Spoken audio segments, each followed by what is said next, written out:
Over the past decade or so, sustainability has gone from a buzzword to an accepted business practice, with sustainability managers and directors turning up in the executive ranks of some of our region's largest companies. The Beard Institute at Duquesne University was really a pioneer here in our region in this space, and coming up on November 10th, the Beard's back with its annual Sustainable Business Beard Symposium. Dr. Alan Miciak is Dean of the School of Business Administration at Duquesne University, and welcome. Good to have you here. It's great to be here, Bill. Thanks for the time. You've been doing this for what, 5 years or so? Really, this whole idea of sustainability in business and what that means hasn't been around much longer than that. The history really kind of originated out of two different streams. I think you see from the manufacturing companies and heavy industry, their approach had always been through environmental health and safety. And in the service sector, banking and financial services, they were starting to approach sustainability through what they called ESG, or environmental, social, and governance issues. And we've actually had a lot of leadership in Pittsburgh business in the areas of health and safety. For example, Alcoa and U.S. Steel have pioneered safety records that are setting global standards for their industries. And in the area of green buildings, certainly here in the city, PNC Bank is a global leader in terms of their Green Branch and LEED certified real estate development. Sure. Well, I remember I was covering Alcoa when Paul O'Neill came in and started talking about safety right out of the gate. It's 20 years ago. And people kind of reacted like the guy's a little bit off, has lost a little here. Turned out to be a huge push for them and very effective. And then PNC the same thing a little over a decade ago. So heavily into the green building space. But I think some of those early pioneers seem to have learned that it's not just about doing good, it also tends to be good for the bottom line. Absolutely. I mean, it's good for business, and we can prove that. And really one of the features of our symposium is our Green to Gold Award, which really focuses on a company, a U.S. company that has really excelled in the financial and commercial returns of their business through implementation of sustainable business practices. And this year we'll be presenting the award to 3M Company, who has really dominated their sector in terms of financial performance. That's a very important screening characteristic for the Green to Gold Award winner. So they have to be a top quartile performer for 3 years running on a number of financial metrics.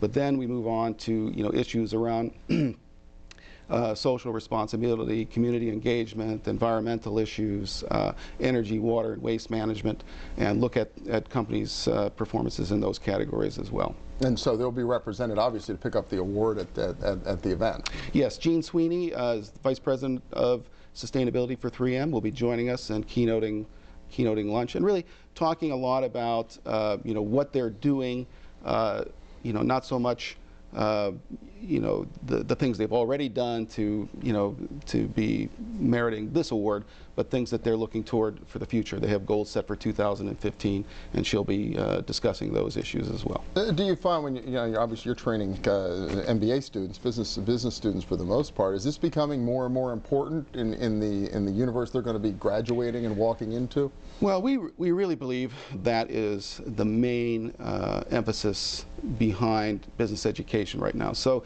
at Duquesne, our focus in terms of sustainability, or our definition, really deals with ethical management practices, environmental stewardship, community engagement, and responsible financial management.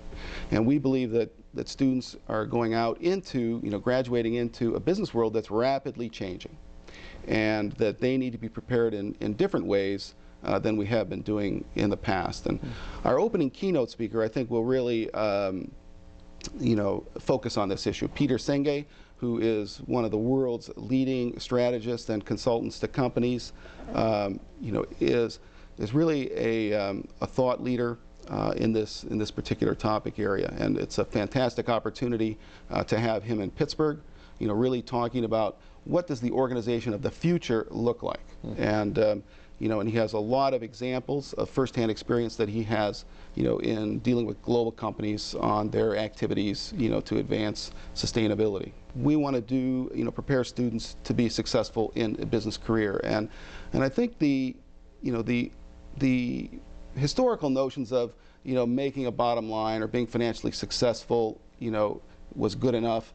Those things are really giving way to a much broader stakeholder view of the firm. So it's not just our shareholders we're looking at. There are large institutional investors, there are customers, there are employees, there are supply chain issues, there's government and regulatory issues, and all of these things are really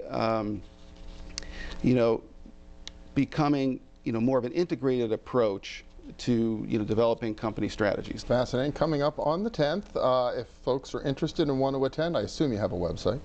Yes, we do. They can go to the Duquesne home site, our homepage, www.duq.edu, and look for Beard Symposium.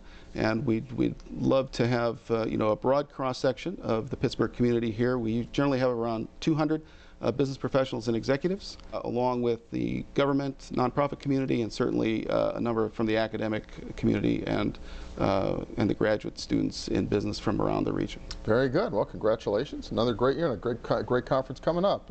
Dr. Alan Miciak from Duquesne, thanks so much. Thank you, Ben. Good to see you again. And we'll be back in a minute with a little dollars and cents. Stay with us.